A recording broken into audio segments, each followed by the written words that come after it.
Welcome back, aliens. My name is Navin Reddy, and let's continue with the series on Python.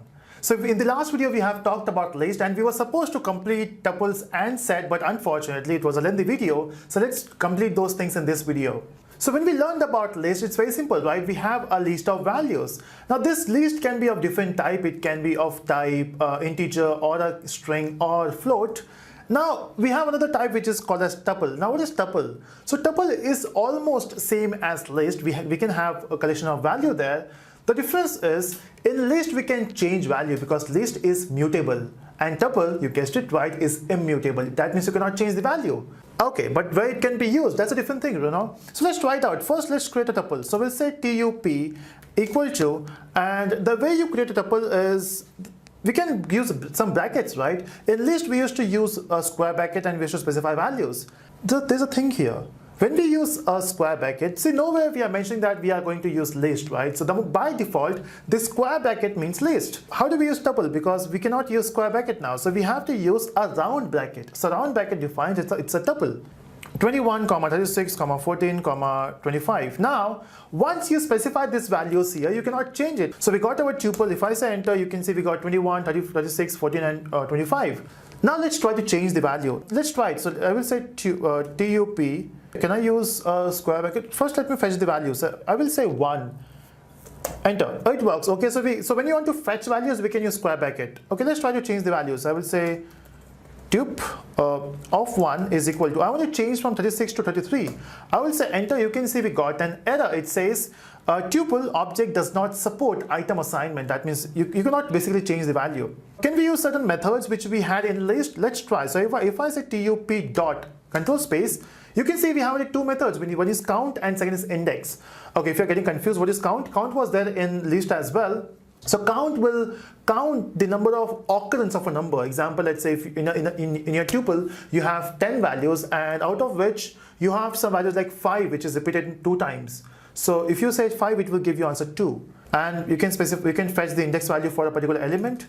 But you don't have any method which will replace the value, which will append the value. You can see you don't have those things here. Tuple is like list, but then you cannot change the value of it. Now, when you should be using tuple? So when you know that you have a list and you don't want to change the values of it, and yes, in certain projects we have this requirement. You want to set up values and you don't want to change it. So of course you will go for tuple there. Since we don't change values in tuple, so iteration in tuples is faster than in list. So that's where you can use tuple if you want to enhance the speed of your execution. So that's about tuple. Now it's time to look at set.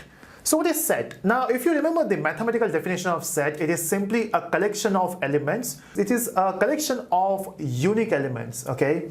So let's try. So I will say set, I will say yes, s equal to, how do I define set? Because the square bracket is for list, round bracket is for tuple, we are remaining with only one bracket now, which is curly bracket. So curly bracket is for set. In fact, in maths as well, I guess we use curly brackets. So now I will say 22, 25, 14, 21, let's say 5. So I got these values here.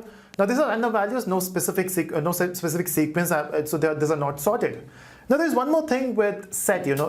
First of all, I will say enter. You can see we got a set. I will not be printing it now. So let's talk about the concept here. Now set never follows a sequence, okay? So it will not follow the sequence in which you have added those elements. Now if you think if I type s and if I say enter, you will get the same values. Yes, you will get the same values, but not in a same sequence. Okay, that's important here. Let's say enter. You can see the values. We got 5, 14, 21, 22, and 25. I know what you're thinking. You might be thinking this is sorted. No, not exactly. Let me just try once again. I will say s equal to, again a curly brackets, and then 25, 14, 98, 63. Okay, I'm going for random values. Okay, I don't have these values in my mind. I'm just looking at my keyboard and just hitting those numbers. And I will also try to repeat some values here, because last time I forgot to repeat the value. This time I will do it. Let me repeat 98. Yeah. Now if I say enter, and if I print the value of s, look at the sequence. First of all, we got 98 only once.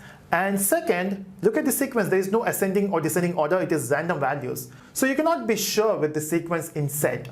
The reason is set uses a concept of hash, and using hash we improve the performance. We want to fetch the element as fast as possible. So it simply says, okay, just go with the flow. So we want speed than sequence here. But yes, if you want to make a sequence, you can just do certain things like sorting elements and all those stuff. But here, set will not follow the sequence. Now, can we change the value of set? Let's try. Okay, first of all, can we use index number here? If I say 2, you can see in set indexing is not supported. You know why? Because we don't have proper sequence, right? What you will do with the indexing? So yes, in set we cannot do that. Can we change the value? That's an issue, right? So if you say s dot, you can see a method called as add, using which you can add the value. And then what else we can use? We can use pop, we can use remove.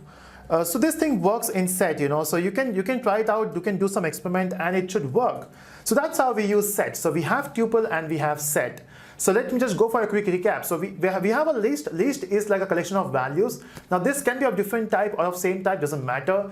And we have a concept where we can add values, we can remove values, we can update values. Can we? Yes, we can. So then we have tuples, where tuples is same as list. The difference would be in tuples you cannot change the values because they are immutable. And then we have set. Now set is almost same as list. The difference would be it will not maintain the sequence and it will not support duplicate values. So that's important, right? So that's list, tuple and set for you. So I hope you enjoyed this session. Let me know in the comment section and do click on the like button if you're enjoying it. Thank you so much for watching, everyone. Bye-bye.